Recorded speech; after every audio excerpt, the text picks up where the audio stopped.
I know what you're wondering. What is true and what is false? The Witch Queen is an unsettling mystery. Our biggest foe, Sabathune, has our grandest tool, the light. It's paying off narrative threads that we planted way back in Destiny 1. I'm here to protect humanity. How do we stop this? The stakes in the universe are rising, and it's the greatest challenge that we've ever faced.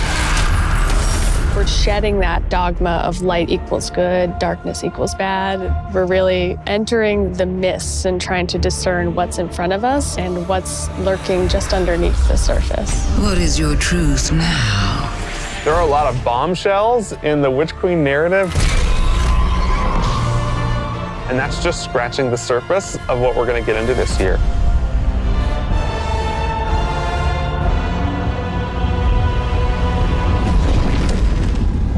Witch Queen and Season of the Risen is chapter 1 and the beginning of the end for the Light and Darkness saga. We're really getting to the core of what it means to be a guardian. We are looking at and asking big questions about the light and darkness. We have a big bad that we've been anticipating for a really long time coming back in the form of Sabathune. Sabathune's had a hand in most of the major conflicts that we've been involved with.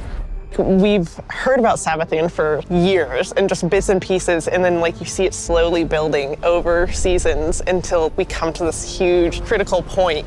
Sabathune's no longer just someone you hear about. She's not just interfering in little ways. She's now ready to take center stage. Slate. 1, 2, 3. Sabathune, she's larger than life. We wanted to make her feel imposing and very regal and dancing through motion in some way. Light offers us a fresh start. She's very manipulative. She is very ethereal, but she also has that creepiness to her as well. She promised she'd help us out with this pyramid ship problem that's coming our way. But the reality of the situation is Sabathune is only on Sabathune's side. We've outlived our purpose, and it is to Sabathune's benefit to wipe us off that chessboard. She's lived among us. She has played us for fools. She knows us inside and out. And she's been a step ahead of us, the whole way. So how do you beat someone like that? It isn't too late. You can still be forgiven. Be careful. I'll hold you to it. In order to beat Sabathune, you need to understand Sabathune.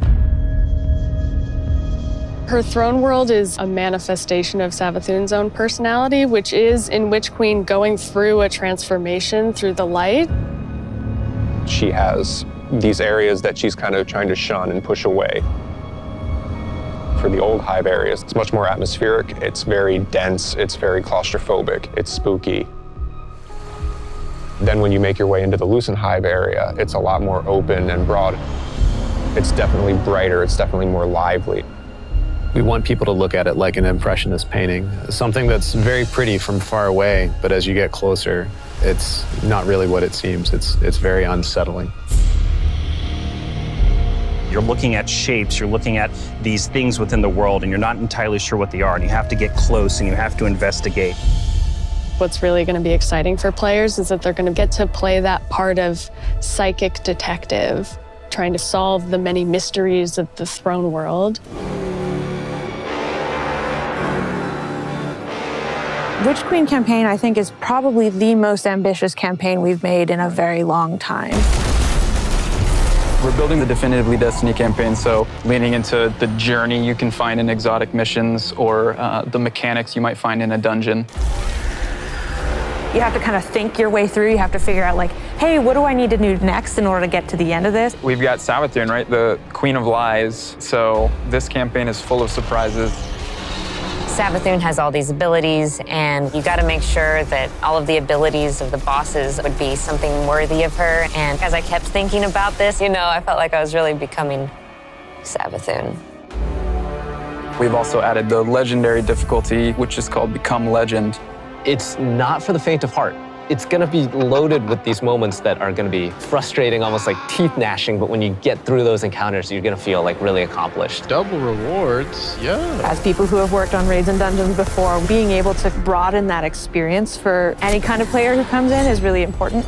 If the Witch Queen is the psychic detective fantasy and journey, Then Season of the Risen is that same detective throwing on their flak jacket and defending Earth from the Hive Guardians and the Lucent Hive and Sabathune herself. When Sabathune shows up on our doorstep with the light, the first person to lend us help is Keitel. You want us to hit them? I need us to hit them. She's got this light suppressing technology that the Cabal were using in Season of the Chosen, and now she's going to help us use that against the Lucent Hive. When you're working with Keitel, she has a different approach. It's not about asking questions, it's about getting in there and extracting. We don't really understand what happened when Sabathune actually was able to take the light. And so the campaign in Season of the Risen in many ways is about that story. Guardians need to stop Sabathune's advance beyond the throne world.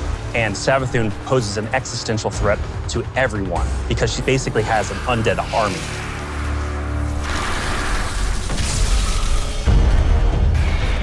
In fighting the Lucent Brood, this isn't our first time in the game fighting other light bearers, but it is the first time that we'll be facing other light bearers that have much more relentless motives. When you look at these Hive Guardians and when they do their abilities, you immediately make that connection like, oh, they are using my powers against me. As soon as we see the Knight pop its super and it has 2 shields, you immediately are like, oh yeah, I see that connection. And then it's like, and then you're like, it hits you with those things and then you're dead. And it's just an amazing experience. The Guardians themselves kind of feel like a fire team that you're fighting against. You got every class represented. The Acolyte, when that character casts, does very similar thing as the player, like the Arc Wizard. The sparks go out, it's ready to go. If you're not smart about it, if you're not paying attention, you are essentially going to have to play that fight over again. If you're successful in taking down one of these Hive units that are wielding the light, you actually have to go up and kill their ghosts. That was like one of my favorite things that we were able to do in this game, is just that moment where you crush the ghost. It's kind of this moral dilemma. A ghost is your companion, and now suddenly you have one in your hand and you're about to crush it. The first time it happens, you're like looking at your hand like, I can't believe what I've just done. Am I doing this? Should I be doing this? I have a ghost. Yeah, like, exactly. What does this mean? Sabathune and her Lucent Brood are the most dangerous enemies we've faced so far. And so we're going to need better, more powerful weapons and tools to fight against that threat. We did a bunch of work early on looking at various different types of weapons we could add to the sandbox. We wanted to introduce a special weapon archetype that was effective more at a middle range, but also had these kind of additional roles associated with it. The Glaive is a projectile weapon, and it is a shield, and it's a melee weapon. We wanted to keep that experience in first person. It has an immediacy that you don't really get when you're using a sword because the camera is so much further back. Because this is also a projectile weapon with a slower moving projectile, the onus of skill on aiming these weapons is about leading and compensating for the speed of the projectile and anticipating that. If you're in a really difficult encounter and one of your teammates dies somewhere out in the open where you normally wouldn't be able to get to them, you can bring that shield up and actually get the revive and then fall back. Glaives originate with Sabathune trying to steal an extremely powerful weapon for her own use, and players will use the weapon crafting recipes that they find throughout the campaign in order to reconstruct this incredibly powerful and incredibly ancient weapon.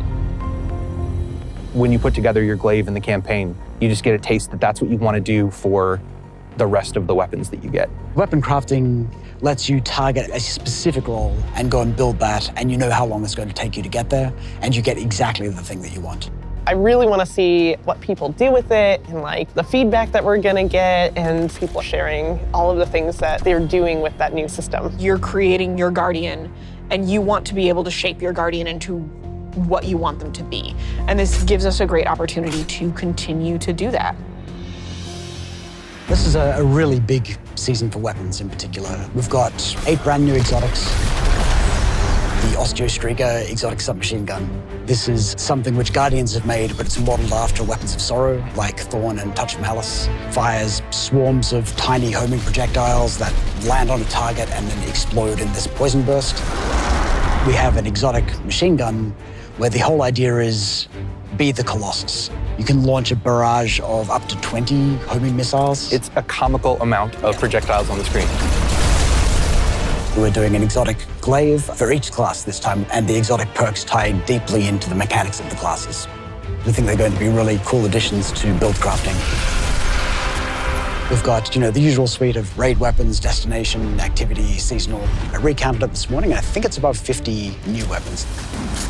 You're going to have 2 new exotic armors for each class, totaling 6, 1 stasis, 1 non-stasis. The Titan stasis exotic. Cast your barricade, and instead of, this Traveler's Light and the Rally Barricade, you create a giant wall of ice. Even though this thing is massive, you still get all the benefits of a Rally Barricade.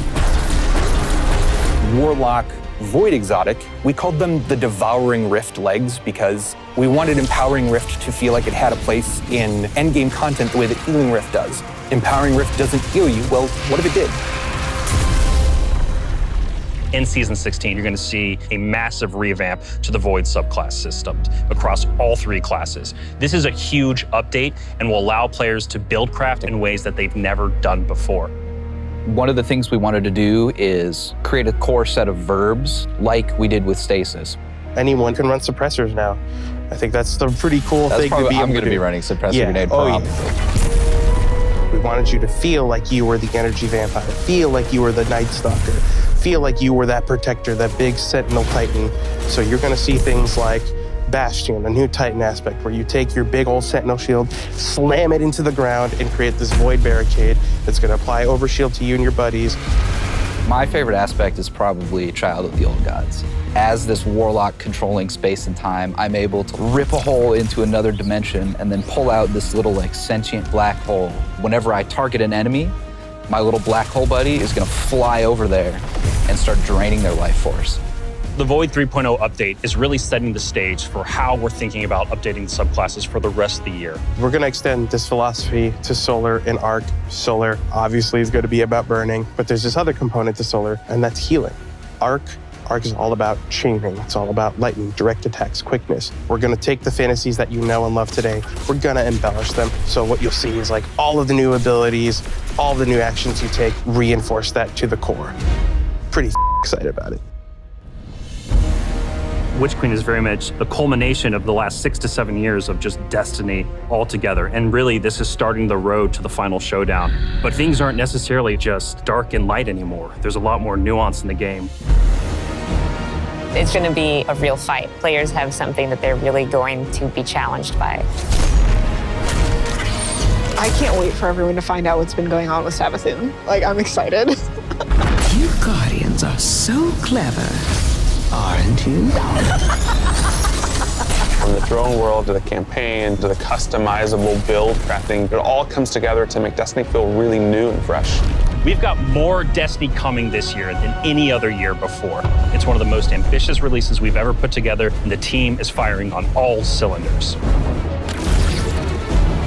Tell me, Guardian, what do you think you're going to do?